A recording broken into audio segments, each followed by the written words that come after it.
नमस्कार मंडळी. स्टार प्रवाहावरील लग्नानंतर होईलच प्रेम या मालिकेचा 12 आणि 13 फेब्रुवारीचा प्रोमो नुकताच आपल्या समोर आलेला आहे. आणि आपल्याला ह्या प्रोमोमध्ये असं बघायला मिळणार आहे की नंदिनी जीवा पार्थ काव्यापाशी थांबलेले असतात.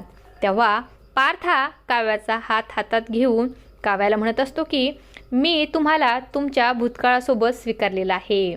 जिथं तुम्ही असणार तिथेच मी असणार. तेव्हा सगळेजण हसत असतात आणि तेव्हा नंदिनी पार्थची मस्करी करत म्हणते की म्हणजे तुम्ही सुद्धा गेस्ट रूममध्ये राहणार की काय. तेव्हा पार्थ म्हणतो की मी गेस्ट रूममध्ये राहणार नाही, तर मी काव्यांना गेस्ट रूममधून काव्यार्थ रूममध्ये घेऊन जाणार आहे. तेव्हा काव्याचे आनंदाने डोळे भरून येतात. म्हणजेच मित्रांनो, काव्याची स्मृती वगैरे काही गेलेली नसते. काव्याला सगळं काही आठवत असतं. त्यानंतर जीवा हा शिट्टी वाजवतो आणि त्यानंतर आपण बघतो की काव्याला सुट्टी झालेली असते. तेव्हा पार्थ हा काव्याला उचलून घेऊन घरी जातो.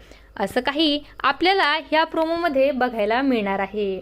अशाच मालिकांच्या नवनवीन अपडेट्स पाहण्यासाठी आपल्या चॅनलला सबस्क्राईब करा आणि व्हिडिओ आवडला असेल तर लाईक आणि शेअर करायला विसरू नका. धन्यवाद.